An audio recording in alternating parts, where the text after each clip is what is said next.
Nung umpisa medyo mabagal at parang tentative itong si AJ Banal. Ngayon, kakaiba yung pinakikita niya, no? May bilis. Sabi ko, huwag kayong kukurap dahil ganyan ang style nito si AJ Banal, no? Wala na ito. Guling na eh. Guling, no? Hindi makakatingin ng diretso. Kanan, kaliwa yata. Parang kombinasyon ng tingin ko eh.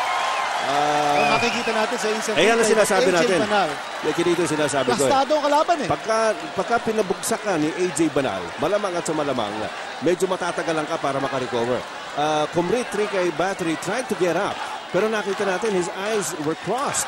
At halatang hilong-hilo ito. No? Ito ang instant replay. No? Ano ba nangyari? First round na po ito. Paano na-set up ni AJ Banal itong knockout? Ang napakabilis ng pangyayari pero huli ko nakita ang suntok kaliwa eh. Ayun. Yung kaliwa na yon. Just one punch. Yung kanan pala sa balikat tumama. Pagkatapos nalingat nga itong si Kumrit. Ayan Sakol eh. Watch it again. Ito yung kanan. Ayan yung kanan. Pagkatapos yung kanan kaliwa. One punch knockout scored by AJ Banal using that left hand smack on the face. Pero sinasabi natin, power, huwag niyo sabihin hindi namin kayo winarning. Sinabi ko,